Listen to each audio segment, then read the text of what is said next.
क्षेत्र में इन दिनों भीषण गर्मी का प्रकोप देखा जा रहा है, जिसमें सबसे ज़्यादा गर्म आगरा शहर बना हुआ है।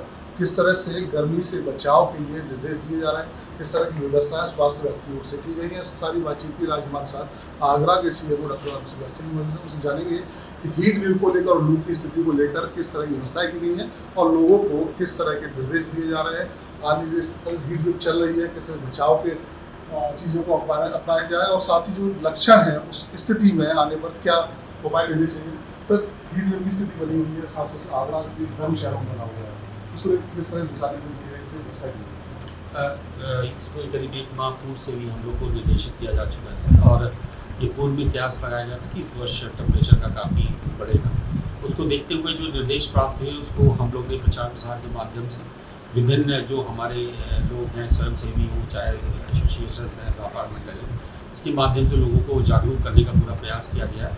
साथ में जो हमारे विभाग हैं, इनके साथ हम लोगों ने कुछ बैठक करी है और जो भी हमारे पैरामेडिकल मेडिकल के लोगों हैं उनके हम लोगों ने प्रशिक्षण भी कराया है।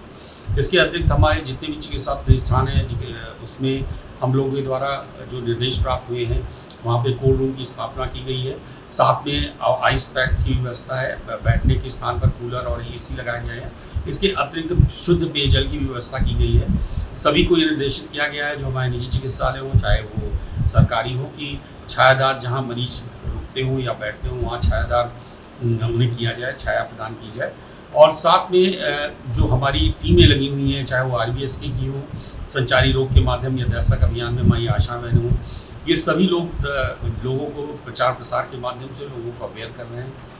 जहाँ तक कि गर्मी का सवाल है, आगरा में निस्संदेह इस वर्ष करीब 47 डिग्री के आसपास हो गया है। हम लोग UDSP पोर्टल के माध्यम से सभी निजी चिकित्सालयों से लगातार रिपोर्ट प्राप्त कर रहे हैं। किसी भी प्रकार की गंभीरता होने पर तत्काल उसमें जिससे हम लोग तत्काल उस पर एक्शन कर पाएँ। सारी जगह से यही आ रहा है कि अभी माइल्ड जो डिहाइड्रेटेड पेशेंट हैं, जहाँ ORS से लगभग सभी लोग ठीक हो रहे हैं। एक मरीज की भर्ती होने की मात्र सूचना प्राप्त हुई है जो बिल्कुल ठीक है। इसके अतिरिक्त ताजमहल में भी हमारे 2 छोटे केंद्र हम लोग ने, जहाँ पे मेडिकल और पैरामेडिकल लोगों को लगाया गया विद एम्बुलेंस। यहाँ पे लगातार रोज़ करीब 10-12 लोग रोज़ आ रहे हैं जो हीट वेव से ग्रसित हैं। तो हीट वेव नहीं कह सकते, माइल्ड डिहाइड्रेशन कह सकते हैं, उससे ग्रसित हैं। तो जहाँ तक सवाल है स्वास्थ्य विभाग का, हम लोग पूरी तरह अलर्ट हैं और सभी को प्रचार प्रसार के माध्यम से यही निवेदन है कि ज़्यादातर गर्मी में या धूप में ज़्यादा देर तक न रुकें। यदि आवश्यक हो तभी जाएं और थोड़ी थोड़ी देर में छायादार में रहें, जिससे टेम्परेचर कम हो पाए।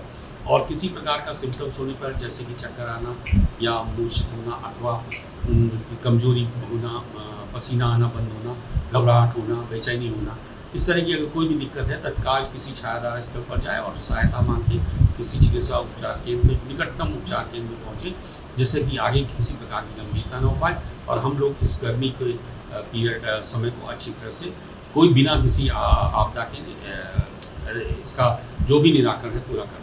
तो गर्मी की वजह से देखा जा रहा है कि बुजुर्गों, बच्चों को खांसी परेशानी देखी जा रही है, कई केसेस भी कर जा रहे हैं। किस तरह की जो कोशिश की जा रही है या दिशा निर्देश उनको पहुँचाने के लिए किस तरह के उपाय अपना सकते हैं इस गर्मी में?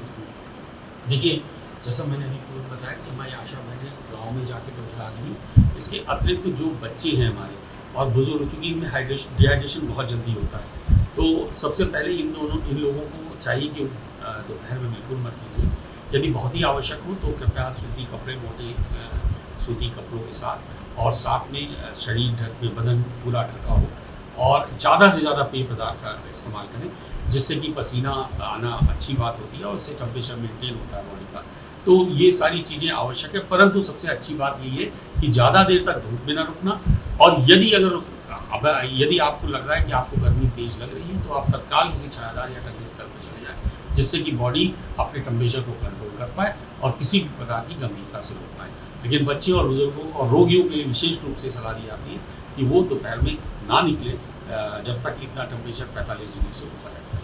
तो देखिए, स्वास्थ्य विभाग के chief medical officer doctor Rashida Singh पूरी जानकारी दी हीट वेव से बचने के लिए, लू से बचने के लिए किस तरह के उपाय अपनाने चाहिए, और अगर आपको किसी प्रकार का कोई भी लक्षण नजर आ रहा है तो तत्काल स्वास्थ्य संबंधी सेवाओं का लाभ लें, डॉक्टर तक पहुँचें और अपने उपचार लें। साथ ही बच्चों के लिए और बुजुर्गों के लिए खास तौर से निर्देश है कि दोपहर के वक्त धूप में ना निकलें।